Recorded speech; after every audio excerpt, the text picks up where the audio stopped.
This ought to be a fun one. So coming off the back of the last video where we were talking about how Shirou made it over to Avalon with Saber, one of the things that I brought up in regards to Shirou's EOS attire is the holy shroud that he receives later on after the events of Fate Stay Night. And the more I thought about it, I asked myself, why does he have that? I mean, we know why, but what's the reason actually? Because they never really go to great lengths to give us any details about it. They kind of just tell us. And it kind of reminded me why this is one of my favorite tidbits when it comes to pieces of the OG lore, because it leaves a lot of room for speculation on exactly how those events came about. And there's really a lot of things to get into. Why a holy shroud? Where did him and Ciel meet? What was the reason for this? So to start things off, we'll go back to the material itself. This was from a Q&A. When and where did Archer, or in this case Emiya Shirou, acquire his red overcoat, a holy shroud, or was the shroud he used in Sakura's route an original one? And Nasu says when he began working as a freelance magus in his 20s, he received it from a certain curry-loving member of the clergy. Now that would make a nice story, it would. And if you're tapped in, you already know that contextually this curry-loving individual would be Ciel, one of the main heroines of Tsukihime, which would also mean that Nasu intently put forth a cross-verse reference very early on. So when I contemplated the reasons why, I remembered another bit of lore that was also in the materials where he addressed how Shirou went up against beings like Angermanyu, and we know Angermanyu is literally the embodiment of evil. So the way that I'm looking at it, this could have been a way for him to combat these types of entities that at the time he had no awareness of. He didn't know what he was going against, and so when he finally fought against them, he realized he's gonna need some type of protection against them and other beings of the light, and that's where the shroud comes in. In Sakura's route, Archer seemed to already know the existence of the likes of Angermanyu. Did he have experience in battling this type of enemy in other eras? Nasu says he fought such things when he was alive, but he had to retreat because there was nothing he could do.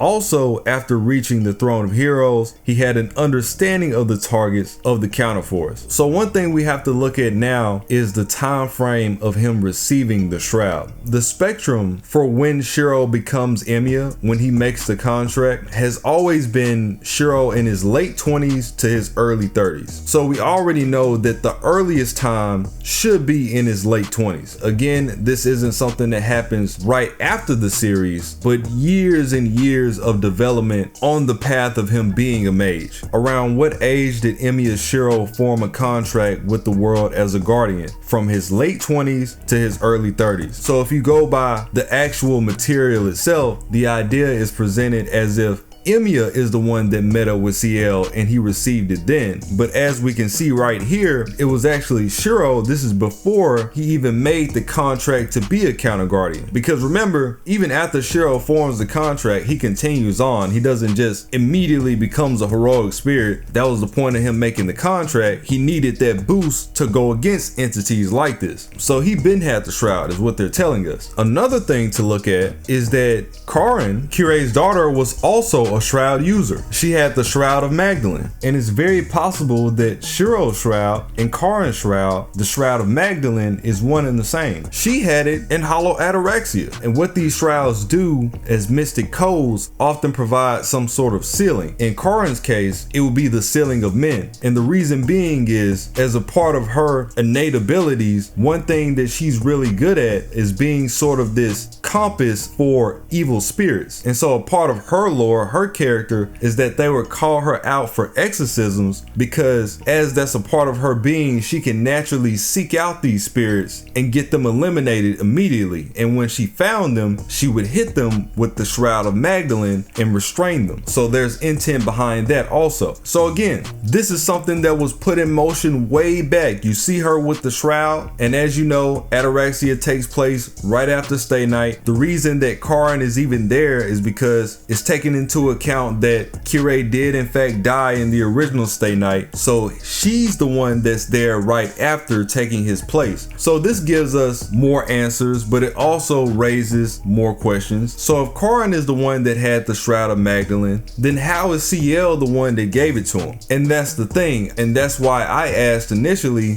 why the Shroud in the first place? Because that's not the only armament that the church has. The church has all types of armaments. It's interesting why out of all the armaments she could have given him, she chose the Shroud. And that just goes back into him facing those demonic like beasts, or beasts that are above him, so to speak. Looking at the fact that it eventually falls into the hands of Ciel, and we already know the way that the church operates, they will entertain the idea of you using their equipment as long as there's just reasoning for you doing so. If they're both members of the church, Karin's a member of the church, Ciel's a member of the church, then at some point in time she either brought the Shroud back, or Ciel herself may have pulled up on her and used it for her own ventures, because we know Ciel goes up against a lot of strong entities herself. It's clearly stated that she took down multiple of the ancestors going by the lore of Tsukihime. So in regards to seeking out these types of people, this could have been really useful for her at that time. And clearly, if this is years later, Karin must have reached a point where she didn't need the Shroud anymore, because once Ciel gave it up to Shirou, that's a done deal. So here we have Ciel being a real one and giving up the church's resources to Shirou of her own volition. Ciel was the one to give us a peek into Shirou having some type of alignment with the church before anybody really. Well, if you consider the events after Fate Stay Night, that's true. If you consider the events beforehand, then Shirou has already had a Shroud. You know, Shirou had the Shroud of Martin from Kirei. He also gave him the Black Keys that he used against Hurt. That's another thing that you gotta look at. The story was already telling us that he was gonna get the Shroud from the jump, even if it was just him wearing it to conceal Archer's arm in the events of Heaven's Field. And if you notice, the way that the Shroud is wrapped in particular looks exactly like the overcoat, but just on one side. And fast forward to FGO, and we got a bunch of CEs and other places where you can tell this was always meant to be a thing. If you look at the projection CE, Shirou has the Shroud in that one. This is one that comes way early on. If I'm not mistaken, this was a vanilla CE, so it was already in the game from the jump. And even in this one, this is prior to the tanning of Shirou's skin and the whitening of his hair. And FGO claims that, you know, he already has it. But of course, that would just be that timeline. We don't know if we can assume that for all of them, but I wouldn't bet against it. And then you have the limited 0 over CE, which again, if you remember what I was saying about the Shroud of Martin, the way that Shirou is dressed here with the one sleeve around his arm looks exactly how he was wearing the Shroud in Heaven's Field, just as a different article. And by the way, for the people that's just walking through the door, well, that's Muramasa. This has never been stated to be Muramasa. The existence of limited 0 over predates the release of Muramasa. As a matter of fact, if you look into the CE, according to the FGO interview that was posted in 2016, the theme of limited 0 over is the complete form of Shirou as a Magus. And that's one thing that we really got to pay attention to here, is that if you look at Emiya's attire, you can clearly tell that it's the same thing. But when you look at it, actually, they look like real sleeves. It's no longer wraps like a Shroud would normally be. So again, this raises the question now, well, somebody had to repurpose this material into something else. So who was that? And we have confirmation that's also in the material that those sleeves that you see in the depictions of Shirou, it's still the Shroud. If you look at the side material, the crimson cloak, an armament, a set of cloak and mantle, the clothes that symbolize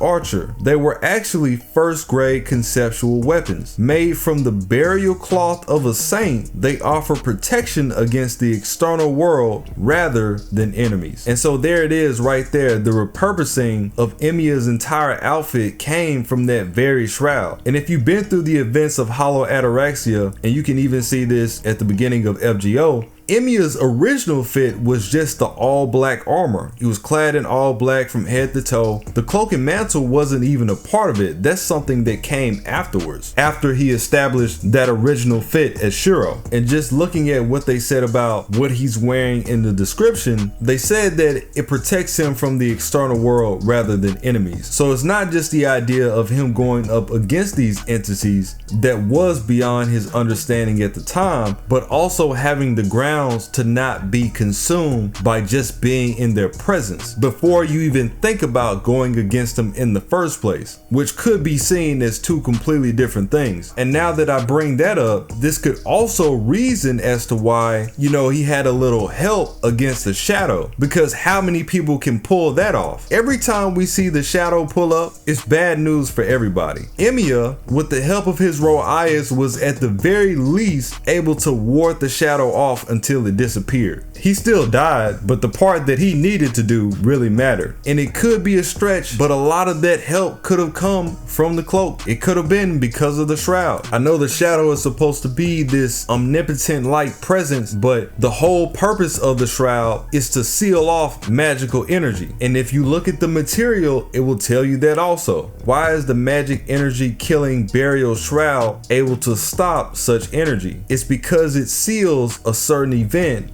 or returns it to normal. An air cleaner might be the best way to describe it. So yeah, going back to him receiving the shroud, actually, since Karin functions as a heroine of sorts for Hollow Ataraxia, there's a lot of potential that Karin could have put in the good word for Shirou because she already had that relationship with him to begin with. So by the time that Ciel came around, she knew that he was good people and that she wouldn't regret putting the shroud in his hands, because by law of him being a protector of the world, he's fighting off the same type of spirits that she is, technically. So that's kind of like an ally without affiliation before he even forms the contract, before he even becomes a counter guardian. So that pretty much answers nearly anything that needs to be known about why he would need it, what was the reason for her giving it to him. We've been through all of that. The only thing that I couldn't tell you is where, because where could be anywhere.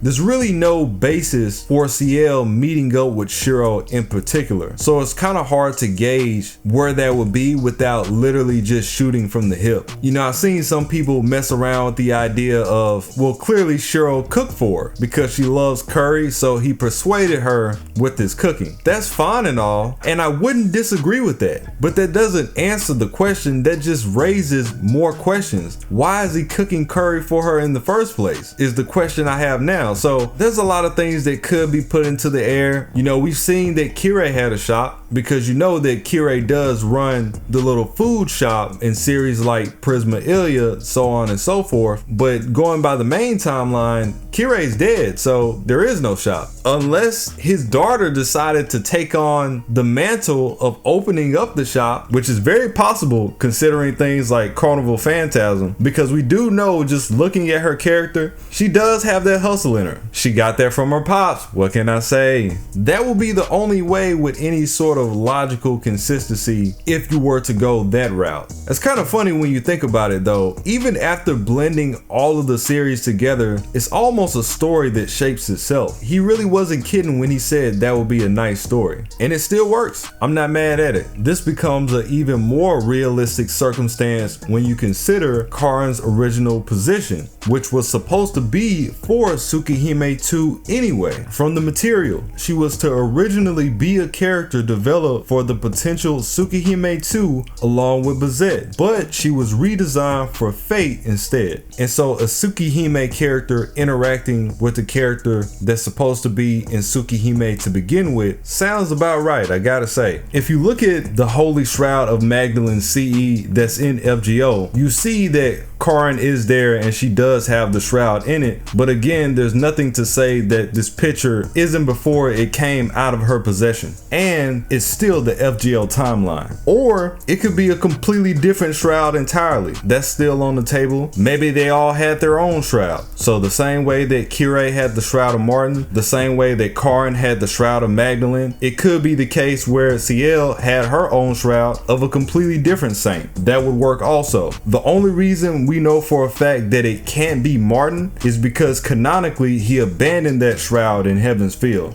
But there's nothing to say that it can't be Magdalene. You know, just brainstorming, putting something out there.